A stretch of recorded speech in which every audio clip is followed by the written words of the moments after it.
oui, tu te dis peut-être que tu vas suivre les pronostics de Thomas Lost, vu qu'il est très connu sur YouTube. Alors dans cette vidéo, on va voir s'il est vraiment à la hauteur de sa réputation. Donc ensemble, on va plonger dans ses pronostics sportifs et on va voir si c'est vraiment fiable ou par contre si tu perds de l'argent à le suivre. Peux-tu lui faire confiance pour tes analyses de match? On va voir ça ensemble. Mais déjà, pense à t'abonner à la chaîne, c'est juste un petit clic pour toi et ça te permettra d'être au courant des différents sites de pronostics gratuits, mais aussi des analyses des pronostiqueurs et des toutes nouvelles IA sur les prédictions sportives. N'hésite pas à me dire en commentaire si tu veux que je fasse un autre pronostiqueur. Or le but c'est pas de dire lui il est mauvais, moi je suis bon, etc. et de rentrer dans ce petit jeu de gna gna gna. C'est juste pour que tu fasses attention avec tout ce qui est vidéo de pronostics aujourd'hui sur YouTube, car il y en a de plus en plus qui fleurissent et avec pas forcément des bons résultats. Je vous rappelle, hein, moi quand je te fais une vidéo comme ici, je te mets à chaque fois le résultat de mes prédictions, donc tu vois qui sont affichés ici. Donc tu peux voir d'un simple coup d'œil que voilà, on passe une cote à 2, à 1.6, 2.20, 1.75, 1.90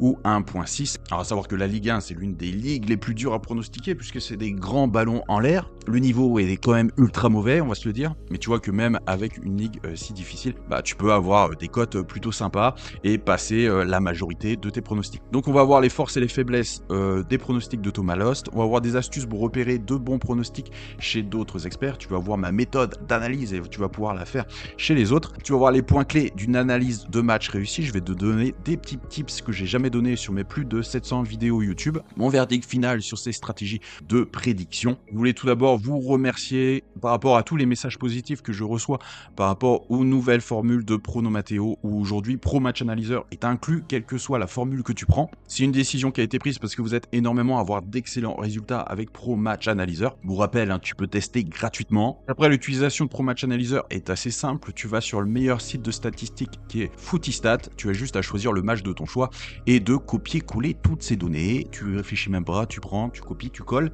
et tu fais entrer. Et Pro Match Analyzer te donne les 7 meilleures prédictions. Alors, bien sûr, tu vas voir que ça ne prédit pas à l'avenir parce que là, je vais te montrer une prédiction qu'elle a faite. Mais en tout cas, ça te donne de bonnes bases pour savoir ce qui va à peu près se passer. Donc là, je t'ai pris un match qui a eu lieu récemment, donc West Brom contre Preston. Il y a eu 3-1. Donc la première prédiction, ça a été victoire de West Brom, ça s'est passé.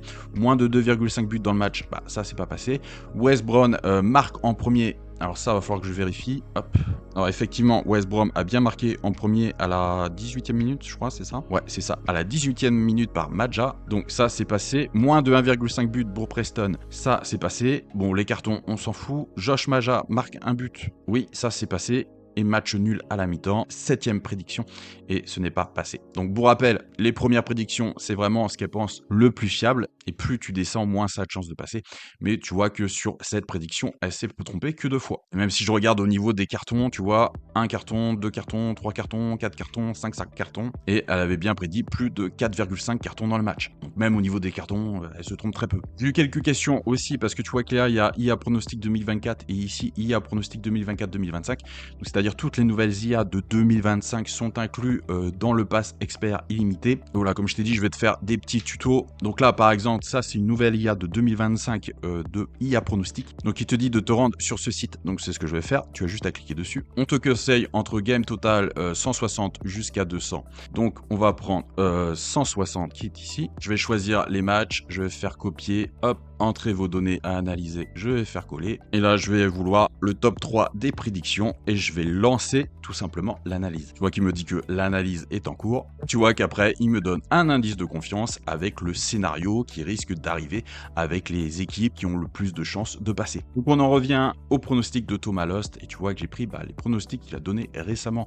sur YouTube. Vu qu'il donne pas vraiment de prédictions puisque c'est des scores, mais concrètement, on ne sait pas si on mise sur quoi. On fait la victoire, on fait le over, c'est-à-dire le plus de 2,5 buts, ou on fait les deux équipes qui marquent, qu'est-ce qu'on fait exactement? Vu qu'il se mouille pas trop, mais effectivement, il a quand même le courage de donner des scores, donc on va analyser s'il vaut mieux jouer donc la victoire, les deux équipes qui marquent, ou le over, donc BTTS, Both Team to Score, ça veut dire les deux équipes qui marquent. Il va falloir t'habituer à ce langage. Tous les sites spécialisés utilisent ce langage. Over, c'est plus de 2,5 buts en général, c'est le plus connu, plus de 2,5 buts. Donc j'ai fait une petite analyse pour toutes ces pronostics. Donc là, je te prends l'exemple de Toulouse-Saint-Etienne. 2-1. Donc là, c'est le match, en fait, l'un des seuls où il a donné le score exact, puisque là, effectivement, tu vois qu'il y a eu 2-1. Donc bravo à lui. Déjà, c'est une sacrée réussite. Et on va s'avouer, hein, je vais t'arrêter le suspense de suite. C'est le seul score exact qu'il a réussi à trouver. Alors, après, je vous vois, lui jetez pas des pierres.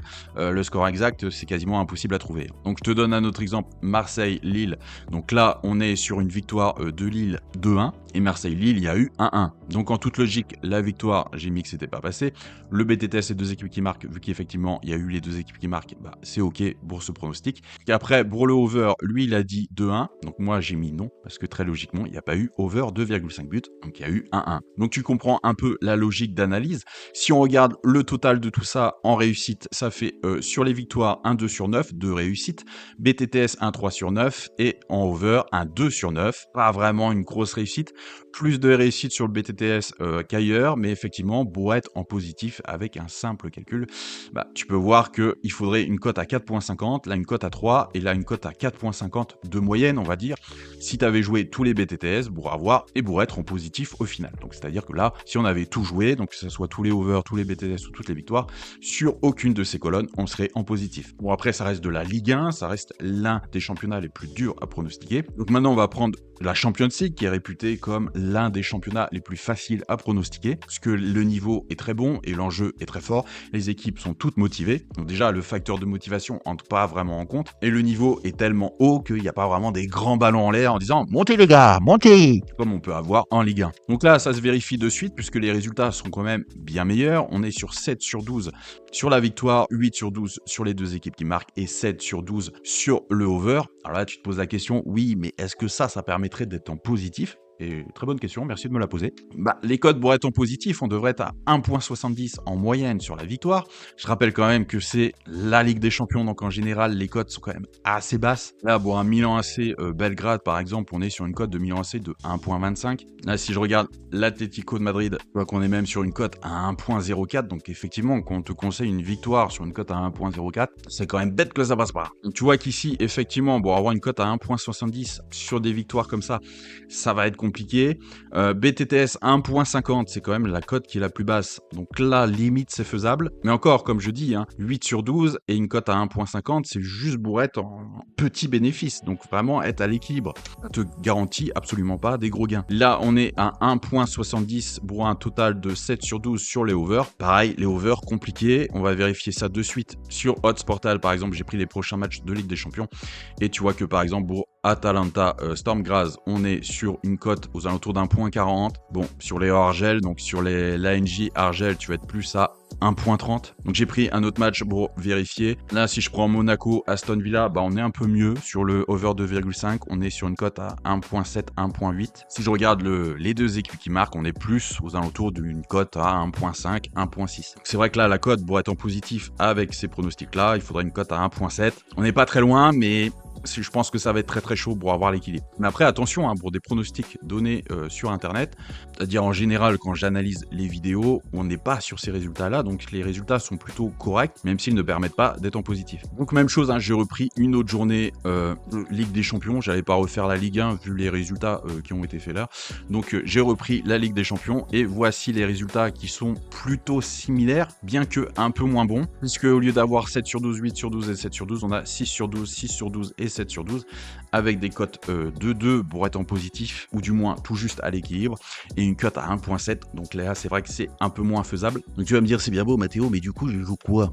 Très bonne question. Si tu veux vraiment suivre ces pronostics, la tendance qui se dégage, ce qui a l'air d'être le moins déconnant, c'est de plus aller sur tout ce qui est BTTS, puisque c'est là où il a les meilleurs résultats. Là c'est là où il a le mieux réussi, là c'est là où il a le mieux réussi, et là c'est pas déconnant. Évite absolument la Ligue 1, mise plus sur la Ligue des Champions si tu veux vraiment le suivre, puisque c'est là où il a les meilleurs résultats. Et après, essaye de prendre des cotes qui sont assez élevées, c'est-à-dire de pas tout jouer bêtement, mais de regarder si y a des cotes qui se rapprochent de 1.90 ou 2 pour des BTTS.